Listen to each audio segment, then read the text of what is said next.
Happy New Year mga tropa! Samahan nyo akong magluto ng simpleng handa namin ngayong bagong taon. Mabilis ang galawan lang to tol, simulan natin sa pagpipilay ng baka pang beef steak natin yan. Sunod naman nating sibakin tong atay ng baka mga tropa. Pang sasahog natin yan sa chop suey na kanton mga boss. Tapos next nating sibakin tong atay ng manok. Hiwain na rin natin tong 1.5 kilong pang lechon belly natin mga tol.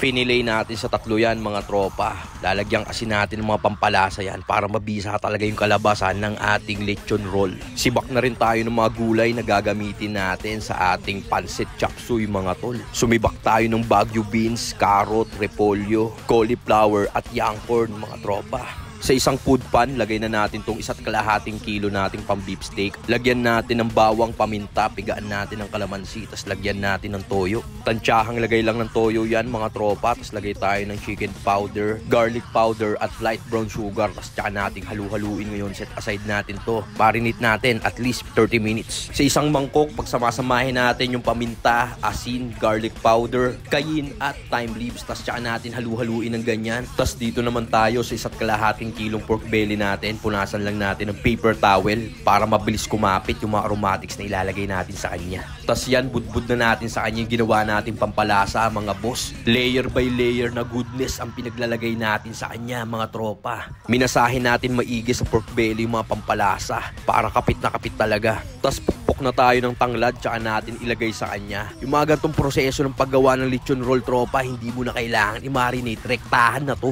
Rektahang rolyo na rin to tropa. Tapos rektahang tali na. Tapos dito naman, ednis tayo ng kalan. Lagay natin itong pressure cooker na may baka. Lagay natin yung aromatics tsaka yung gabi. Dito naman, lagay natin yung talyasi. Lagay tayo ng mantika. Gisahin natin itong bawang at sibuyas. Sunod nating lagay itong atay ng baka at manok mga tropa. Tapos gisa lang ng konti. Lagyan na natin ngayon ng suka. Pantanggal ng anggo. Inimplahan na rin natin ng patis mga tol. Tapos lagay na natin itong cauliflower at young corn. Ayun kasi medyo matigas. Lagay na rin natin itong broccoli, carrot at Baguio beans mga tol, tas halo ng konti, lagay tayo ng tubig. Lagyan na rin natin ng 1 kutsarang chicken powder, tas lagyan na rin natin ng garlic powder at white pepper. Huling lagay natin yung repolyo, tas timplahan lang natin yan ng oyster seasoning mga tropa. Lutuin lang natin sa high flame mga tol, tapos set aside muna natin nung half cook na siya. Tas dagdag tayo ng tubig tropa, tansyahan lang, tas lagay na rin tayo ng konting toyo, pampakulay sa kanya. Nung kumulo, lagay na natin tong kalahating kilong kanton natin mga tol. Niluto lang natin sa high flame yan hanggang sa naiga siya, tas tsaka natin lagyan ng dinuto natin kaninang chop suey.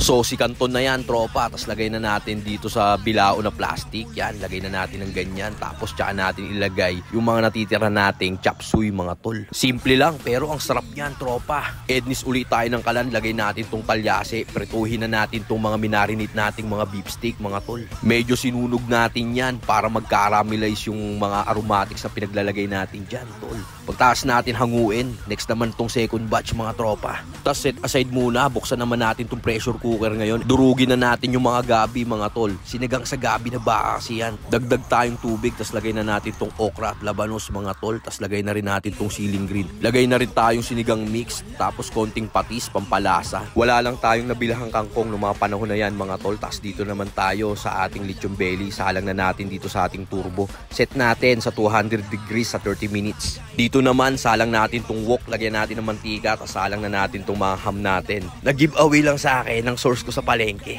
Dito naman, salang uli natin itong talyasi. Gisa natin itong bawang, tapos lagay na natin itong pinirito nating beef steak. Halo lang ng konti tropa, tapos lagay na natin itong pinagmarinitan, tapos lagay tayo ng konting tubig. Halo lang ng konti, tapos lagyan natin ng sibuyas. Tapos dito naman, hanguin na natin itong mga ham. Dito naman, timplahan na natin itong pampapalaman natin sa boneless bangus. Rektahan dito sa pan, lagay natin itong foil, lagyan natin ng konting oil, tapos lagay na natin itong boneless bangus. Tapos lagay na natin itong palaman tropa, tapos basagan natin ng isang pulang itlog, tapos tsaka natin ipalaman sa kanya. Nagawa ko na to nung nakaraan, pero ginawa ko uli kasi talagang mabisa. Check naman natin itong pinapalambot nating beef steak mga tol. Lagyan lang natin ng isang beef cube, safe na yan. Sindihan lang natin itong portable grill, tapos lagay na natin itong bangus. Tapos dito naman, edis ulit tayo ng kalan. Lagay natin yung hipon tropa, tapos lagay tayo ng Sprite. Balik tayo rito sa lechon belly tropa. Balik rin lang natin, tapos salang uli. Lagyan na natin ng butter at bawang tong hipon tropa, tapos timplahan na natin ng oyster at hot sauce. Tapos konting light brown sugar. Toss lang ng konti sa high flame yan tropa. Tapos sip na yan, tapos lagay na natin dito. I-plating na natin, antimano. Safe na rin tong inihaw na bangus natin mga tol. Tapos balik tayo rito sa beef steak. Lagay na natin tong mga sibuyas tropa. Tapos pang last, pigaan natin ng kalamansi para ganap na ganap talaga yung masarap na beef stick sa kanya, tol.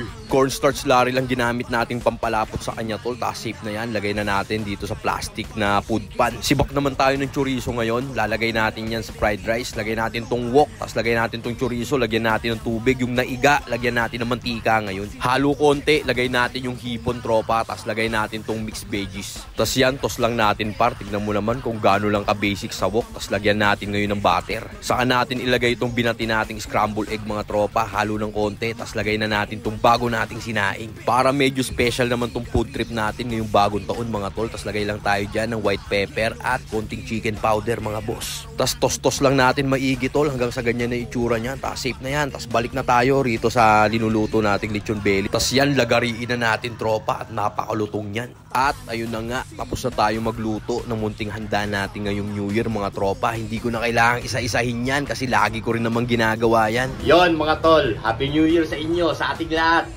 Alam nyo nang dapat gawin. Huwag kayong mamumulutan ng hindi mabisa, lalo nang darating na naman ng panibagong taon. O paano tol, tara, tagay na! Tapos yan, kinabukasan, dalaw ako kay misis. Unang dalaw ngayong 2024. Paano mga tropa? Hanggang dito na lang. Peace!